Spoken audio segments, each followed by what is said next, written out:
Buenas tardes, tengan cada uno de ustedes. Gracias le damos a nuestro Dios por el privilegio que nos da de poder estar aquí para presentar una porción más de su palabra. Damos las gracias a los que nos visitan, que el Señor nos bendiga. Vamos en esta ocasión, hermanos, a hablar concerniente a este hermoso libro, el libro de Jonás.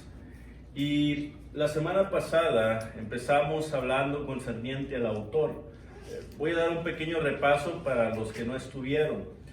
Cuando hablamos de el autor, sabemos que, de acuerdo a la escritura, fue Jonás el que escribió el libro. Aunque el libro en sí no menciona que Jonás lo escribió, cuando lee usted el capítulo 2 de Jonás, solamente se puede inferir a través de este capítulo que fue Jonás el que lo escribió, ya que de una manera tan detallada hace mención a lo que aconteció mientras éste estaba dentro del gran pez. Hermanos, decíamos también que el nombre Jonás quiere decir paloma. Jonás, hijo de Amitai, dice el versículo 1. Y Amitai quiere decir veraz. Y como ustedes saben, una paloma es un mensajero. Así es que Jonás fue enviado como un mensajero para que le predicara a la ciudad de Nínive un mensaje veraz, un mensaje verdadero. Decíamos también, hermanos, que hay dos Jonás que se mencionan en la Biblia. Una lo encontramos aquí en este libro y la otra mención de Jonás es en Juan, el Evangelio según Juan, capítulo 1, versículos 42 y el capítulo 21, versículos 15 al 17, cuando habla concerniente al padre de Simón Pedro, Simón, hijo de Jonás. Ahora ya sabemos que aquí el nombre Jonás, hablando del griego, hermanos, básicamente hay quienes también lo pueden interpretar como Juan, pero también se puede interpretar como Jonás. Jonás fue el primer profeta enviado a los gentiles, algo muy interesante, un punto de mucho interés. No había habido otro profeta el cual Dios escogió para enviarlo a predicar o a profetizar fuera de la nación de Israel. Entonces, es que él fue el primero. Y si ya conocen la historia, Jonás se negó a obedecer a ese mandato de Dios. Se negó. Pero por otro lado, decíamos también, vemos cómo es que hay quienes también dicen que cuando dice Simón, hijo de Jonás, lo dice porque probablemente Pedro tenía un mismo carácter, una misma personalidad que la que Jonás tuvo. Esto es, que era un hombre, vamos a decirlo así, un tanto enojón, se enojaba fácilmente, y así era Pedro también. Y Pedro, otro punto de interés es el siguiente, que Pedro en Hechos capítulo 10 fue el primer apóstol enviado a predicarle a los gentiles, y gentil simplemente quiere decir, en el contexto de la Biblia, alguien que no es judío, pero eso es lo que quiere decir. Ahora, sabemos, hermanos, según Segundo de Reyes capítulo 14, versículo 25, que Jonás era de la ciudad de Gat-Hefer. Y Gat-Hefer, hermanos, estaba localizada en la frontera oriental del territorio de Zabulón, en el norte de Israel. Esto lo vemos en Josué 19, 10 al 13. En una pequeña colina, unas 3 millas al noreste de Nazaret. Entonces aquí vemos nosotros en esta flecha, ¿verdad?, azul, donde se encontraba la tribu de Zabulón. Había 12 tribus, estas fueron esparcidas de acuerdo a su territorio, y Zabulón tocó en esta sección que más adelante en el primer siglo se conocía como Galilea, o parte, ¿verdad?, de Galilea. Entonces, básicamente de aquí era de donde Jonás nació, ¿verdad?, de Gat-Hefer. Ahí usted puede ver el mapa, ¿verdad?, después se pueda más o menos contemplar. Pero de aquí era a un lado del mar de Galilea, hermanos, estaba como a 12 millas al oeste del mar de Galilea, y aproximadamente 3 millas al noreste de Nazaret, ¿verdad? Nazaret, que es donde nació nuestro Señor, o mejor dicho, creció, nuestro Señor Jesucristo. Ahora, también hacíamos mención, hermanos, de cómo es que en Juan capítulo 7, versículo 52. Ahora esto era más que nada un paréntesis para hablar concerniente a estas personas principales, sacerdotes, aquellos líderes de la nación de judía, hermanos, que formaban parte del Sanedrín. Esto es la Corte Suprema de los Judíos. Ellos le habían dicho, ¿verdad?, a este hombre llamado Nicodemo, puesto que él dijo que no se podía juzgar a un hombre sin antes oírle. Y estos voltean y le dicen a Nicodemo: ¿acaso tú eres también de Galilea? Que escudriña y ve que de Galilea no se ha levantado profeta. Pero, por otro lado, sabemos, hermanos, a través de la Escritura, que Jonás era de esta región de Galilea, y probablemente Elías también lo fue. Ahora, por otro lado, también explicábamos que según el papiro número 66, que es este que está aquí, también nos dice este papiro en Juan 7:52, de Galilea el profeta no se levantará. Y esto queda más con el contexto, decíamos, el cual se presenta ahí en Juan capítulo 7, puesto que se supone, hermanos, que los sacerdotes conocían la Escritura, conocían el Antiguo Testamento. Ellos eran los escribas, los conocedores de la ley. Ellos sabían, hermanos, que Jonás era, de Galilea. Ellos sabían esto, y probablemente Elías también. Entonces, de acuerdo a este papiro, hermanos, del segundo o tercer siglo, que se encontró allá en 1950, nos dice de la siguiente manera: de Galilea el profeta no se levantará, diciéndole a Nicodemo: escudriña, Nicodemo, y vas a ver que de Galilea el profeta no se levantará. ¿Cuál profeta? Bueno, el profeta de Deuteronomio 18, 15 y 18. Y más adelante sabemos en Hechos 3:22 y 7:37 que se estaba refiriendo a nuestro Señor Jesucristo, ¿verdad? Ese profeta. Pero entonces, voy un poco rápido porque esto ya lo vimos, ¿verdad? Pero ahora, hablando en cuanto a la fecha, la clave o la única clave que tenemos para poder darle una fecha a los acontecimientos del libro, hermanos, es precisamente Segundo de Reyes 14:25, donde dice: él restauró los límites de Israel desde la entrada de Amad hasta el mar de Arabá, conforme a la palabra de Jehová Dios de Israel, la cual él había hablado por su siervo Jonás, hijo de Amitai, profeta que fue de Gad-Hefer. Entonces, de acuerdo a este pasaje, hermanos, podemos saber que Jonás vivió en el tiempo en el que Jeroboam II reinó sobre Israel. Esto es la porción norte de Israel. Acuérdense que en este tiempo ya se habían dividido las tribus. Dos tribus se quedaron al sur. Ahí vemos nosotros que se conocía como el reino de Judá. Y más adelante, las 10 tribus que se fueron al norte se conocieron como el reino de Israel. Bueno, de aquí, de este reino, hermanos, es donde era Jeroboam II. Entonces, es en este tiempo, del 793 al 753, que vivió la persona de Jonás. Entonces, fue una persona real, hermanos. Y esto lo digo porque hay quienes piensan que, puesto que la historia de Jonás, especialmente el capítulo 2, ¿verdad?, se escucha un tanto ficticia, puesto que ¿quién va a sobrevivir adentro de un gran pez? Esa sería la pregunta. Entonces, hay quienes dicen que Jonás fue un personaje inventado simplemente para traer un mensaje a la nación de Israel, para no ser prejuiciosos, para no ser racistas con las otras naciones, no queriendo que las otras naciones también vinieran a formar parte del pueblo de Dios. Hay quienes también hacen ese énfasis, pero de acuerdo al pasaje que acabamos de leer, hermanos, sabemos que Jonás fue una persona real, ¿verdad? Eso es lo que sabemos. Jonás fue una persona real y vivió en este tiempo, ¿ok? Vivió en este tiempo, hermanos. Y algo muy interesante es lo siguiente, que con la ayuda de la historia de Asiria hay dos fechas precisas como las más probables. Y esta es la primera, del 800 al 783 antes de Cristo.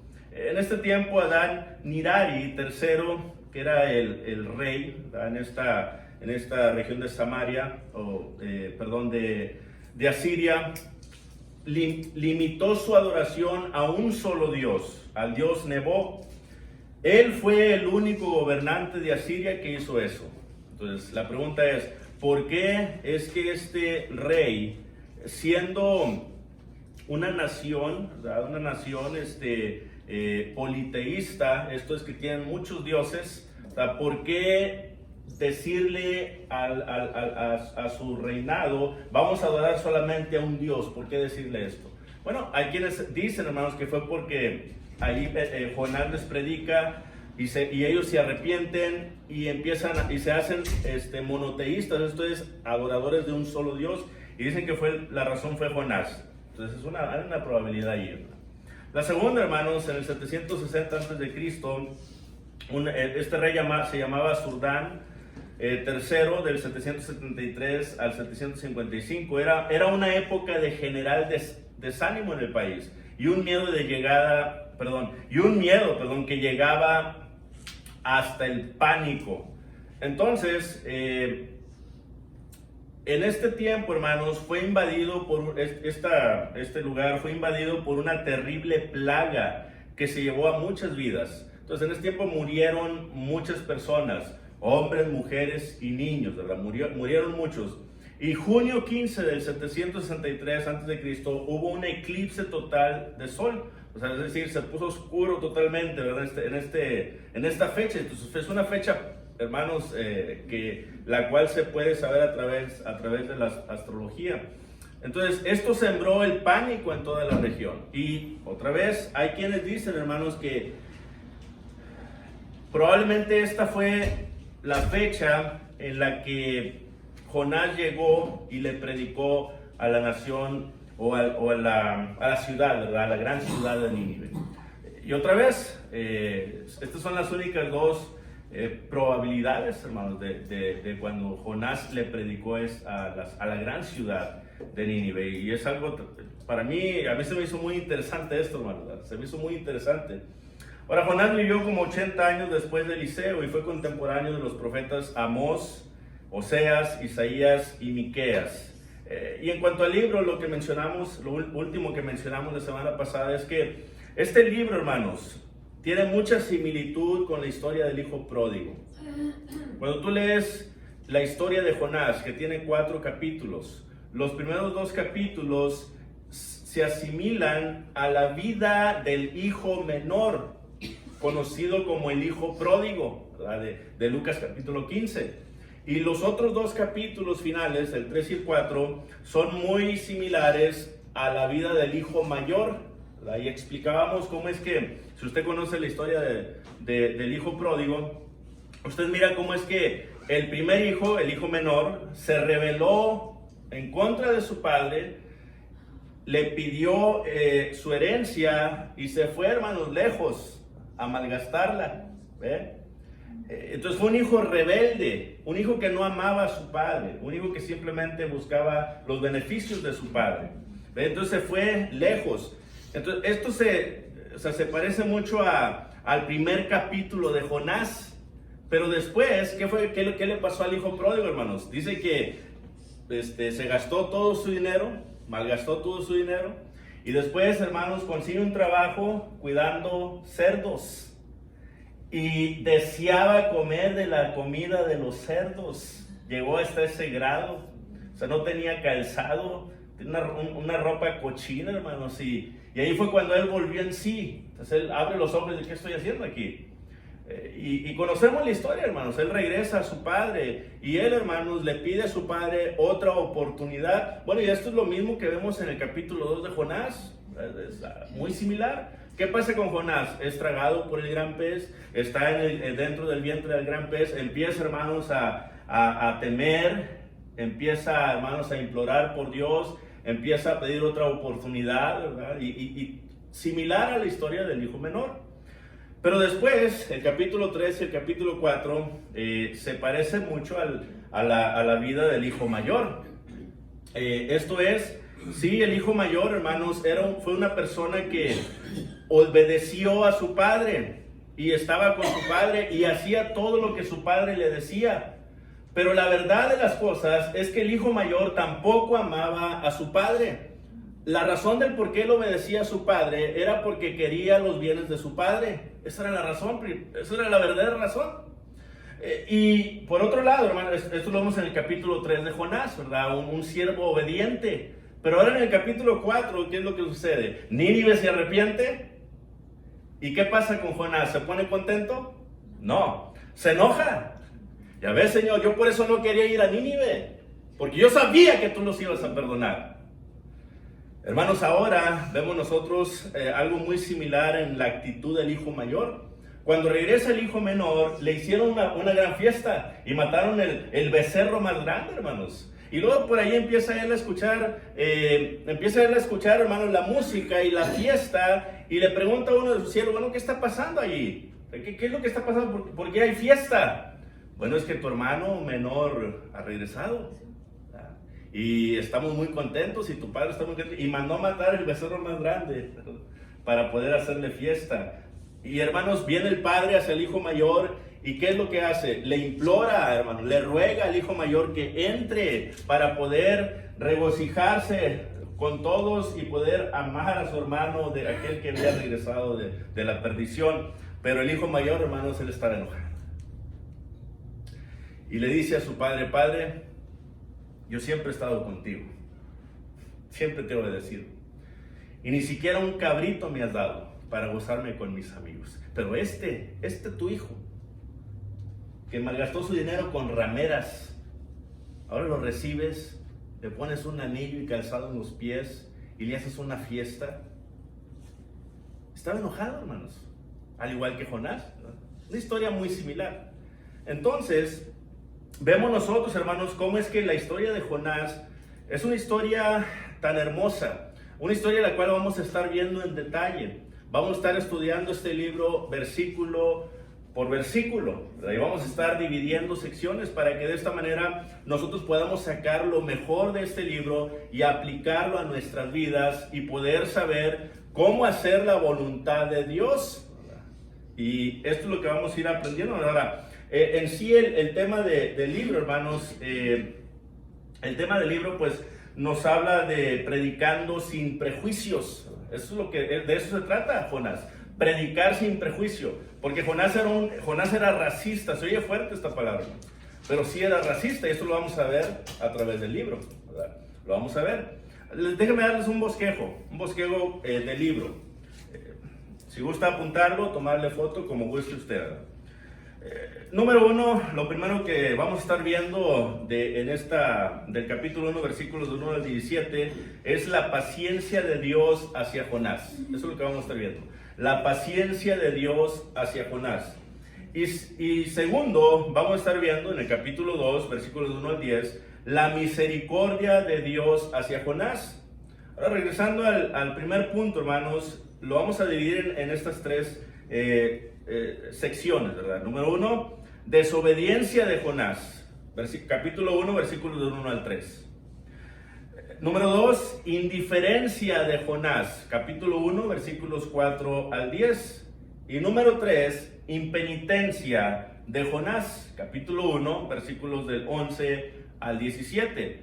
Ahora, en el segundo punto lo vamos a dividir de esta manera. Número 1, Dios escucha su oración, capítulo 2, del 1 al 2.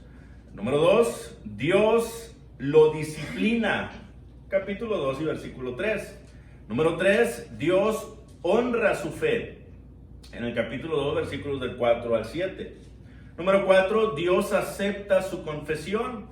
Esto lo vemos del versículo 8 y 9. Y por último, Dios restaura su ministerio, en el versículo 10. Más adelante, hermanos, si gusta, más adelante le doy el bosquejo, si no lo alcanzo a apuntar todo. Número 3, y esto en relación al capítulo 3, el poder de Dios a través de Jonás, capítulo 3, versículos del 1 al 10.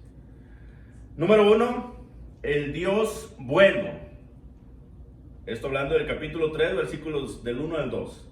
Número 2, el sirviente obediente. Capítulo 3, versículos del 3 y 4. Número 3, el pueblo arrepentido. Capítulo 3, versículos del 5 al 9. Y número 4, el juicio pospuesto. capítulo 3 y versículo 10. Y por último, hermanos, estaremos viendo el ministerio de Dios a Jonás. Esto es el capítulo 4, versículos del 1 al 11. Número 1, Dios escucha a Jonás, versículos del 1 al 4. Número 2, Dios conforta a Jonás, versículos del 5 al 8. Y en conclusión, Dios enseña a Jonás, versículos del 9 al 11. Entonces, en esta ocasión, hermanos, estaremos viendo el primer punto, que es la paciencia de Dios hacia Jonás. Y esto es lo primero que estaremos viendo, hermanos. Estos son los primeros versículos que estaremos viendo, los cuales no vamos a acabar hoy, ¿verdad? No vamos a acabar hoy. Hoy simplemente vamos a entrar a lo que es en materia y vamos a continuar las siguientes semanas. Desobediencia de Jonás. Entonces vamos a leer, hermanos, versículos del 1 al 3 para poder así entrar en materia. Ahora, yo me di la libertad de poner los versículos en pantalla. Sabía que íbamos a tener visitantes, no sabía qué tan diestros están en la Biblia, ¿verdad? Y a veces hay quienes batallan, ¿verdad?, para buscar los versículos. Usualmente no hago esto, pero lo hice por causa de ustedes, ¿verdad? Es que si va a batallar en buscar los pasajes, los puede mirar en la pantalla, y si quiere usar su Biblia, adelante, ¿verdad? También, como usted guste. Entonces, vamos a leer lo que es Jonás, capítulo 1, versículos del 1 al 3. Vino palabra de Jehová a Jonás, hijo de Amitai, diciendo: levántate y ve a Nínive, aquella gran ciudad, y pregona contra ella, porque ha subido su maldad delante de mí. Y Jonás se levantó para huir de la presencia de Jehová a Tarsis, y descendió a Jope, y halló una nave que partía para Tarsis, y pagando su pasaje, entró en ella para irse con ellos a Tarsis, lejos de la presencia de Jehová. Lo primero que estaremos viendo concerniente a este versículo, hermanos, es esta primera sección. Vino palabra de Jehová. Ya hablamos concerniente a la persona de Jonás, hermanos. Sabemos quién fue Jonás, sabemos de quién era hijo de Amitai. Esto lo acabamos de ver en la introducción. Entonces, lo que yo me quiero ahorita enfocar es precisamente en esta frase: vino palabra de Jehová. Ahora es interesante, hermanos, cómo es que el Salmo 33:6 nos dice: por la palabra de Jehová fueron hechos los cielos y todo el ejército de ellos por el aliento de su boca. Hermanos, cuando Dios habla, las cosas se hicieron, las cosas fueron creadas. Cuando nosotros vamos a Génesis, si usted lo puede ver en pantalla, vemos nosotros, hermanos, cómo es que cuando Dios habló, Él dijo: sea la luz, y fue la luz. Él dijo, hermanos: sepárense las aguas y haya expansión. Y hubo expansión, hermanos, de las aguas sobre las aguas. También dijo Dios: descúbrase lo seco, y se hizo la tierra. Pero más adelante también dijo Dios, hermanos: produzca la tierra hierba y árboles frutales. Hermanos, y salió la vegetación. Y dijo Dios también: haya lumbreras, para que señoree una de día y la otra de noche. Y el sol, la luna y las estrellas, hermanos, fueron creadas. Pero también dijo Dios: produzcan las aguas seres vivientes y aves también. Y estas se produjeron. Y dijo Dios: produzca la tierra seres vivientes. Y se hicieron los animales, hermanos. Y por último, ¿qué hizo Dios, hermanos? Formó del polvo de la tierra al hombre con sus manos. Esto fue lo único que hizo Dios con sus manos, hermanos. A nosotros, los seres humanos. Con sus manos formó al hombre. Y después dijo Dios, ¿qué hizo Dios, hermanos? Sopló en su nariz aliento de vida. Y el hombre vino a ser un ser viviente. Pero fue por el aliento de Dios que nosotros pudimos formar vida, hermanos. Tomar vida. Entonces, por la palabra de Jehová fueron hechos los cielos y todo el ejército de ellos, y por el aliento de su boca, hermanos. Y dice Habacuc 2:20: mas Jehová está en su santo templo. Calle delante de él toda la tierra. Cuando Dios habla, todos debemos de callar. Cuando Dios habla al hombre, hermanos, todos debemos de prestar atención. Cuando Dios habla, hasta los montes tiemblan, porque Dios tiene poder a través de su palabra. Entonces, hoy en esta ocasión, hermanos, lo que vamos a estar exponiendo desde el púlpito va a ser la palabra de Dios. Prestemos atención, pongamos cuidado, porque si nosotros venimos y no ponemos atención al que está enfrente, al que está predicando la palabra, hermanos, estamos renegando de Dios, nos estamos rebelando, no en contra del predicador, sino en contra de Dios. Y esto hay que temerlo. Cuando Dios habla, todos debemos de callar, hermanos. Hoy en día, según Hebreos capítulo 1, versículos del 1 al 2, nos dice: Dios, habiendo hablado muchas veces y de muchas maneras en otro tiempo a los padres por los profetas, en estos postreros días nos ha hablado por el Hijo, a quien constituyó heredero de todo y por quien asimismo hizo el universo. Entonces Dios hoy en día, hermanos, nos ha hablado por medio de ¿quién? El Hijo. Por medio del Hijo, hermanos. Y algo interesante, lo que nos dice Juan capítulo 1 versículo 1 y después el 14, que en el principio era el verbo, y la palabra ahí es logos, la palabra griega es logos, que quiere decir palabra. Entonces en el principio era la palabra, y la palabra era con Dios, y la palabra era Dios. Y dice el 14, y aquella palabra se hizo carne, y habitó entre nosotros, y vimos su gloria, gloria como la del unigénito del Padre, lleno de gracia y de verdad. Hermanos, es ahora a través de su Hijo que la palabra de Dios fue encarnada a través de su Hijo. Y cuando el Hijo habló, hermanos, todo lo que el Hijo enseñó, todo lo que Jesús enseñó, fue predicado por sus apóstoles. En Mateo capítulo 28, versículos 19 al 20, vamos a leer el pasaje. Mateo capítulo 18, versículos 19 al 20.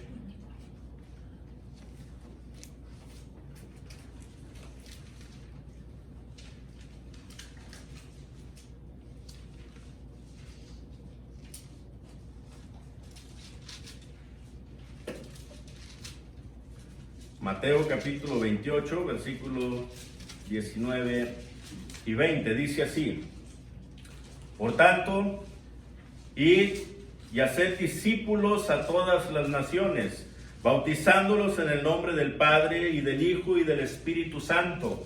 Y mire el punto importante: enseñándoles que guarden algunas cosas que os he mandado. ¿Fue lo que dijo? No. Todas las cosas que os he mandado. Y aquí yo estoy con ustedes, con vosotros, todos los días hasta el fin del mundo. Todo lo que Jesús enseñó, desde que Él inició su ministerio, a la edad de 30 años, hasta su muerte, hermanos, todo lo que Él enseñó, le dice Jesús a sus discípulos, a sus apóstoles más adelante: todo lo que yo les he mandado, eso es lo que yo quiero que ustedes también enseñen.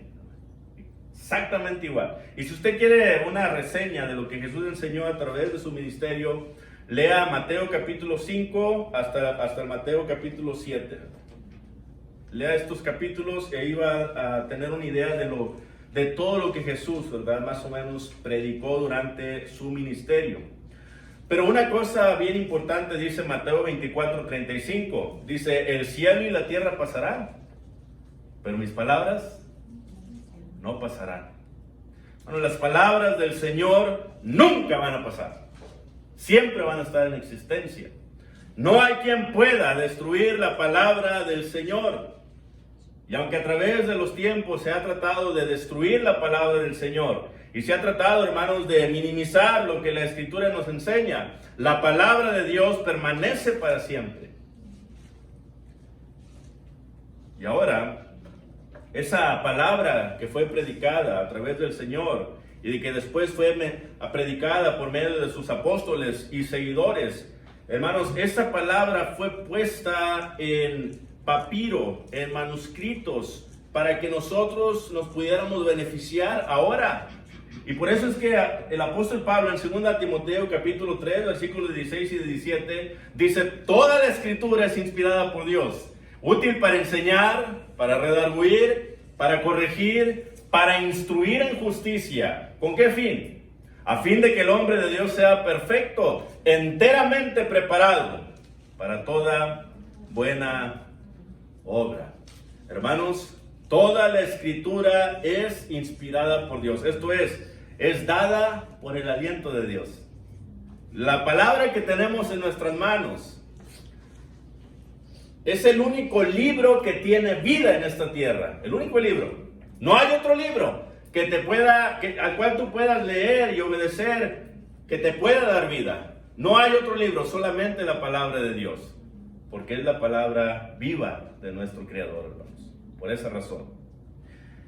Este pasaje es un pasaje muy interesante, hermanos. Amós 8, 11 al 12. Dice: he aquí vienen días, dice Jehová el Señor, en los cuales enviaré hambre a la tierra, no hambre de pan, ni sed de agua, sino de oír la palabra del Señor, la palabra de Jehová. Cuando Amós escribe, Amós fue un profeta que fue enviado también a predicar al reino del norte. Y también en el mismo tiempo, hermanos, de Jonás, le predicó a Jeroboam II, a este rey que por más de 40 años estuvo reinando sobre el reino del norte. Y a través de estos años, hermanos, hubo mucha prosperidad. A pesar de que este rey era un rey malvado, un rey idolátrico, un rey que hacía idolatría, hermanos. Un rey que lamentablemente tenía dioses ajenos que no eran Jehová. Había gran prosperidad, pero viene Amós y les predica y les dice que necesitan ellos arrepentirse. Necesita la nación de Israel tener cuidado de todo el mal que están haciendo, porque no falta mucho para que vengan y los esclavicen y se los lleven como esclavos. Y esto aconteció, hermanos. Vienen los asirios, precisamente por parte de Nínive. Vienen los asirios, hermanos, y toman, ¿verdad?, lo que es el reino del norte. Y después vienen los babilonios y toman también el reino del norte y el reino del sur más adelante. Pero fíjese lo que dice aquí: cuando acontezca esto, entonces van a venir esos días. Ahorita ustedes no quieren oír la palabra de Dios. Les dice Amós, ahorita ustedes no desean leer la palabra de Dios. Ustedes no quieren escuchar la palabra del Señor. Pero vienen días en los cuales enviaré hambre, dice el Señor, a la tierra. No hambre de pan, ni sed de agua, sino de oír la palabra de Dios. Va a llegar un momento en el que van a decir: ¿dónde está la palabra de Dios? ¿Dónde está la palabra del Señor? ¿Qué es lo que quieres que hagamos, Señor? ¡Ayúdanos! Pero no va a llegar la palabra. Hermanos, es triste cómo es que hay lugares en el mundo donde hay mucha idolatría. Y por causa de la idolatría, hermanos, hay ahorita, fíjense, en la actualidad, 52 países en los que no aceptan las Biblias. Si tú tienes una Biblia y te agarran con ella, te pueden quitar hasta la vida. 52 países donde no quieren a los cristianos. ¿Ustedes quieren que estos países están hambrientos de oír la palabra de Dios? Déjame enseñarles un video. Probablemente algunos de ustedes lo han visto, pero yo quiero que a través de este video usted alcance a contemplar un poco de la gran hambre que hay en estos lugares de la palabra de Dios. Mire, vamos a verlo.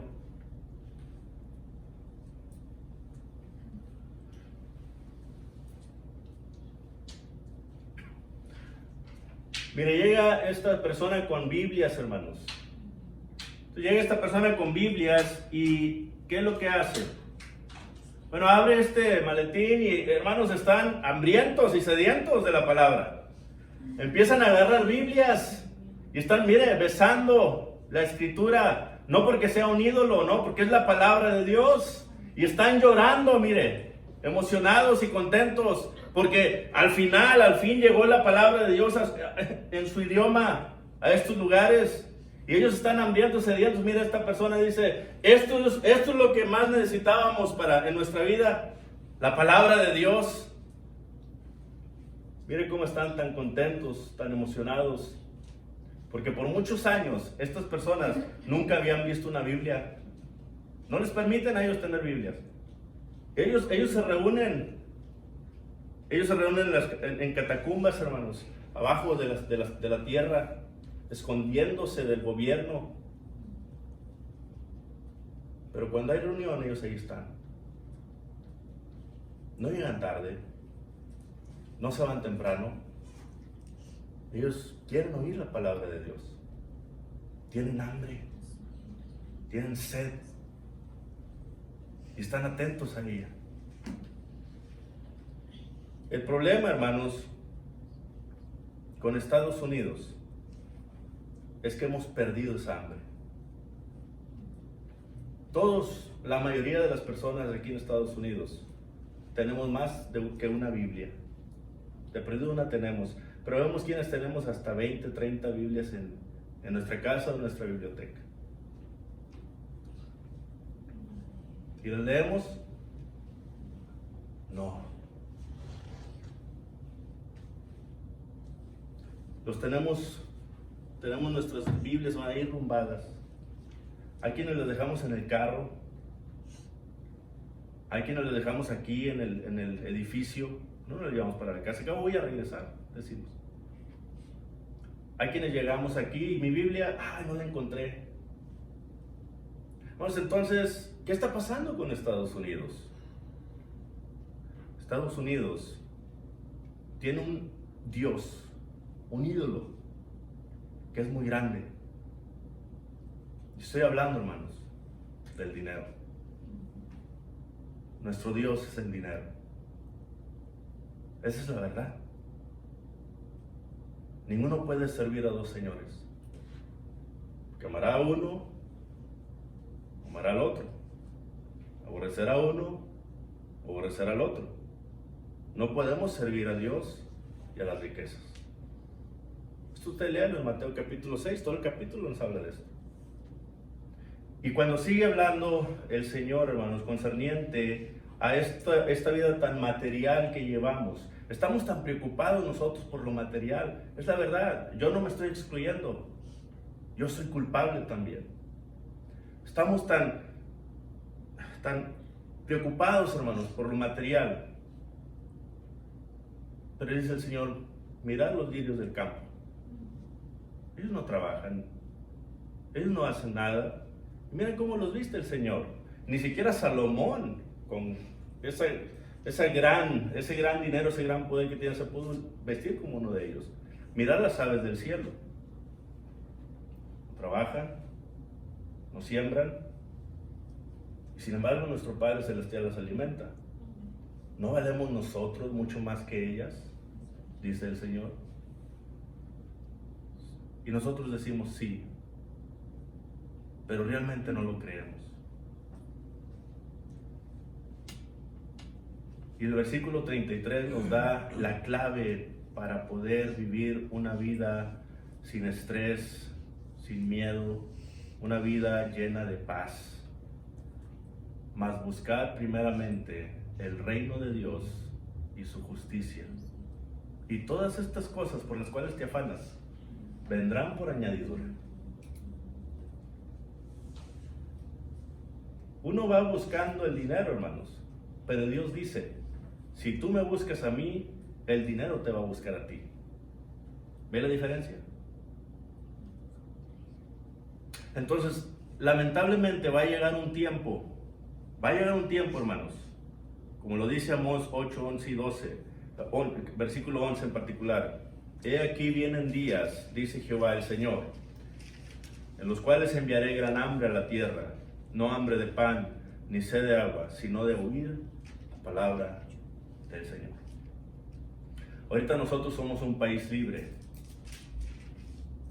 Hermanos, no sabemos quién va a ser el siguiente presidente, todavía no sabemos. Pero últimamente, lamentablemente, Estados Unidos se ha ido más y más al libertinaje. Yo honestamente tengo miedo, hermanos, tengo temor de que el siguiente presidente empiece a legalizar la droga en todo el país, empiece a legalizar el homosexualismo, empiece a legalizar, hermanos, los abortos, empiece a legalizar todas estas cosas que la Biblia condena, hermanos, que empieces a legalizar todo esto, porque este país se va a ir para abajo. Va a haber un día en el que nosotros nos vamos a acordar y vamos a decir, me acuerdo cuando me reunía libremente en Birdview, me acuerdo, y ahora tengo que estar escondido. Hermana, ahorita ya quieren legalizar, mandar a las iglesias que hacemos la Santa Cena porque gastamos muchas copas y estamos dañando el ambiente, imagínense. Y poco a poco, lamentablemente, se va a ir introduciendo más esto. Muchos pensamos que era un hacker, pero checamos y sí, ¿No? es verdad. Es verdad, hermanos. Y fíjense lo que dice Hebreos 4:12. Porque la palabra de Dios es viva y eficaz, y más cortante que toda espada de dos filos, y penetra hasta partir el alma y el espíritu, las coyunturas y los tuétanos, y discierne los pensamientos y las intenciones del corazón. Solamente la palabra de Dios es la única que nos puede transformar nuestro corazón. Solamente la palabra de Dios. Necesitamos predicarla, hermanos. No solamente con nuestro comportamiento, sino también a través de nuestra habla. Hay que predicarle al mundo la palabra de Dios para no llegar a este punto que mencioné anteriormente. ¿Queremos seguir siendo un país libre? ¿Un país lleno de bendición?